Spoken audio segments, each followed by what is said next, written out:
کائنات کے ہر رنگ کے اندر انسانیت کا رنگ اور خودی کا نور اقبال کو دکھائی دیتا ہے کہ کانپتا ہے دل تیرا اندیشائے طوفان سے کیا، نا خدا تو، بحر تو، کشتی بھی تو، ساحل بھی تو، دیکھ آ کر کوچائے چاکے گرے باں میں کبھی، کیس تو، لیلا بھی تو، صحرا بھی تو، محمل بھی تو، وائے ناکامی کہ تو محتاج ساکی ہو گیا، میں بھی تو، مینا بھی تو، مستی بھی تو، حاصل بھی تو، آہ کس کی جستجو آوارہ رکھتی ہے تجھے، راہ تو، رہرو بھی تو، رہبر بھی تو، منزل بھی تو، بے خبر تو جوہر آئینہ ایام ہے، تو زمانے میں خدا کا آخری پیغام ہے۔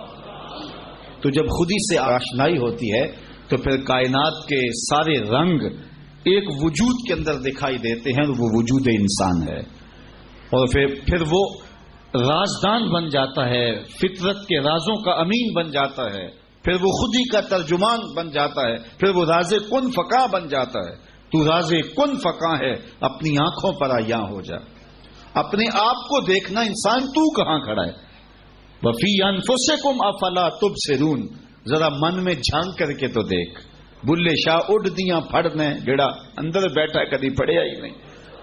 اپنے اندر جب انسان اترتا ہے پھر اسے پتا چلتا ہے، من عرف نفسہ فقد عرف ربہ، جس نے من کو پہچان لیا اس نے اپنے رب کو پہچان لیا، اور جس کو خودی کا تعقل ہی نہیں ملا، ذات سے آگہی نہیں ملی، اپنے آپ سے آشنا ہی نہیں ہوا، تو پھر اسے کسی اور کا پتہ کیسے چلنا ہے۔ اس آئینے میں پہلے اپنے وجود کو دیکھ، تو راز کن فقاں ہے، اپنی آنکھوں پر آیا ہو جا، خودی کا رازداں ہو جا، خدا کا ترجمہ ہو جا، خودی میں ڈوب جا غافل، یہ سر زندگانی ہے، نکل کر حلقۂ شام و سحر سے جاویداں ہو جا، مسافے زندگی میں سیرت فولاد پیدا کر، شبستان محبت میں حریر و پر نیا ہو جا، گزر جا بن کے سیلے تند رو کوہ بیاباں سے، گلستان راہ میں آئے تو جوئے نغمہ خاں ہو جا، تیرے علم و محبت کی نہیں ہے انتہا کوئی، نہیں ہے تجھ سے بڑھ کر ساز فطرت میں نوا کوئی۔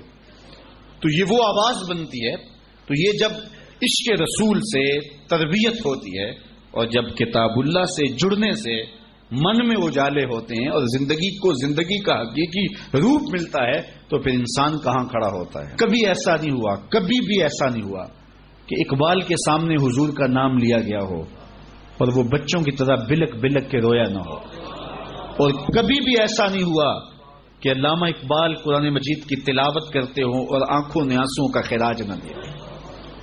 غنا سے پڑھتے تھے قرآن مجید اور سحری کے وقت پڑھتے تھے، اور یہ خاص لمحے ہیں قرآن مجید کی تلاوت کے۔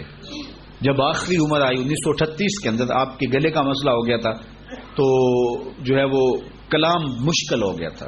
آج کوئی بیمار ہو جائے نا تو حال پوچھنے کوئی آئے تو لوگ کہتے ہیں جناب بیمار ہو گئے، کیا حال ہے؟ تو وہ کہتا ہے جی بڑا برا حال ہے، مجھ سے چلا نہیں جاتا۔ کوئی کہتا ہے جو کھانے پینے کا شوقین ہو وہ کہتا ہے جی بیماری آ گئی، اب تو کوئی چیز کھا ہی نہیں سکتا، کیونکہ اس کی ترجیحات کھانے پینے کی ہوتی ہیں۔ وہ کہتا ہے میں کھا نہیں سکتا، کسی شوگر والے سے پوچھا وہ کہتا ہے میٹھا نہیں کھا سکتا تو کیا زندگی باقی ہے؟ تو ہمارے مسئلے یہ ہیں، ہم کھا نہیں سکتے، ہم پی نہیں سکتے، ہم سیر نہیں کر سکتے۔ اقبال سے کسی نے آ کے حال پوچھا کہ تم بتاؤ کیا حال ہے؟ تو اقبال نے کہا لطف قرآن سحر باقی نمان، سب سے بڑی مصیبت یہ ہے کہ سحری کے وقت اٹھ کے قرآن پڑھنے کا جو لطف تھا وہ باقی نہیں رہا۔ کاش کہ قرآن کو اس انداز سے میں پڑھ سکتا۔ تو اقبال قرآن مجید کی تلاوت کو حفظ جاں بنائے ہوئے تھے، کہتے ہیں اب طبیعت ساتھ نہیں دے رہی، ورنہ میرا جی چاہتا ہے کہ امت کو سب سے بڑا تحفہ دے کے جاؤں، اور وہ کیا، قرآن مجید پہ کچھ نوٹ لکھ جاؤں، اور وہ سب سے بڑا کام ہوگا جو میں امت کو دے کے جاؤں گا۔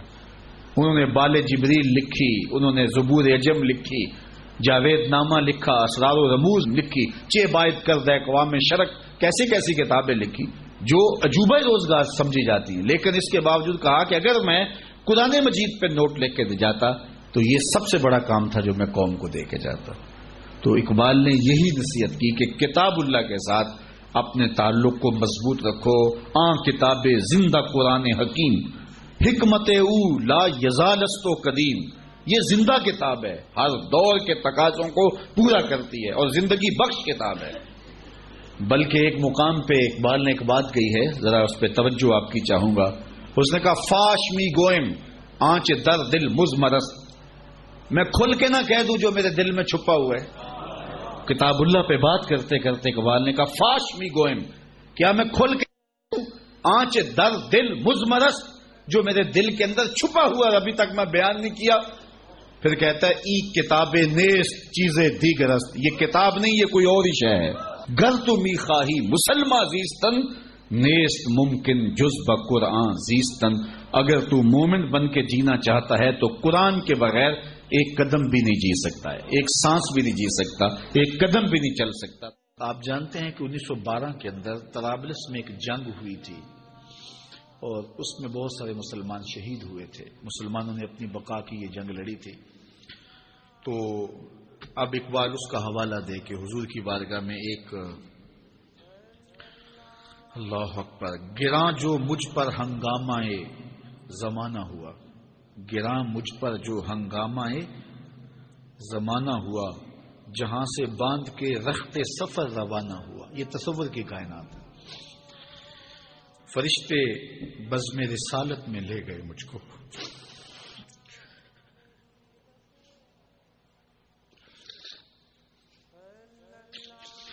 وہ کہتے ہیں کہ میں تصور ہی میں جب اس دنیا کے ہنگاموں سے اکتا گیا تو میں نے رخت سفر باندھ لیا. اب شام و سحر کے سفر میں میرے پاس سواری کوئی نہیں ہے اور جاؤں تو کدھر جاؤں، لیکن دنیا سے اکتا کے سامان سفر باندھ کے اپنے دل اور روح، اعلی حضرت نے کہا تھا نا، جان و دل ہوش و خرد سب تو مدینے پہنچے، تم نہیں چلتے رضا سارا تو سامان گیا. تو اقبال نے بھی سارا سامان باندھ لیا. تو پھر سواری کیا آئی؟ فرشتے بزم رسالت میں لے گئے مجھ کو. یہ تصور کی دنیا ہے اور اقبال کا ایک اپنا جہان تھا. حضور آیا یہ رحمت میں لے گئے مجھ کو. کہا حضور نے اے اندلیب باغ حجاز،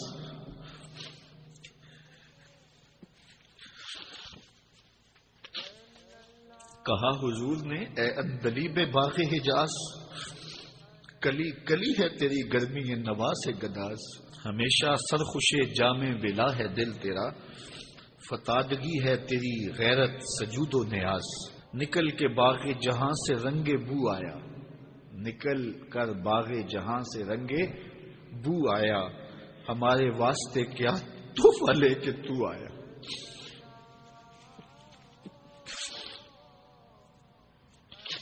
کہتے ہیں کہ حضور نے مجھے کہا کہ باغ حجاز کے بلبل تیری نوا سے کلی کلی پگھل رہی ہے، تو ایسے باغ سے نکل آیا جس طرح پھول سے خوشبو نکل کے آتی ہے، تو بتا میرے لیے تو تحفہ کیا لے کر آئے. اب اقبال کا جواب سنیے. حضور دہر میں آسودگی نہیں ملتی،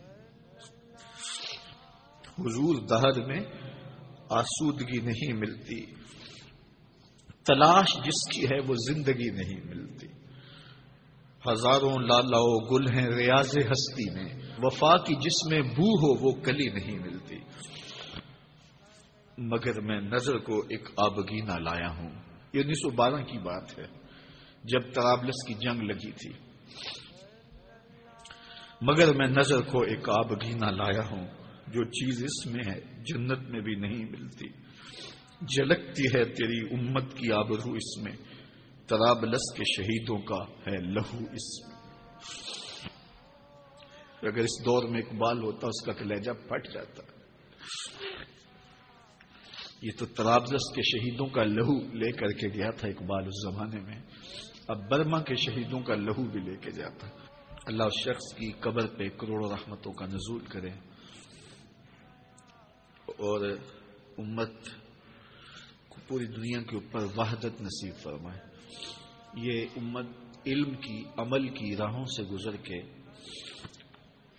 اپنی منزل کی طرف گامزن ہو اور وحدت کے حقیقی اجالے اس امت کو نصیب ہوں اور بٹکا ہوا آہو پھر سوئے حرم پہنچے اور یہ امت ایک منزل کی طرف وحدت فکر کے ساتھ وحدت عمل کے ساتھ آگے بڑھے اور کھویا ہوا وقار اس کو نصیب ہو. اقبال کے انہی لفظوں کے ساتھ میں اپنی گفتگو کو اختتام کی طرف لے جاتا ہوں. بٹکے ہوئے آہو کو پھر سوئے حرم لے چل، اس شہر کے خوگر کو پھر وسعت صحرا دے۔ میں بلبل نالا ہوں اس اجڑے گلستاں کا، تاثیر کا سائل ہوں محتاج کو داتا دے۔ فکر اقبال کی روشنی میں اللہ ہمیں آگے بڑھنے کی توفیق دے۔ صلی اللہ علیہ وآلہ وسلم۔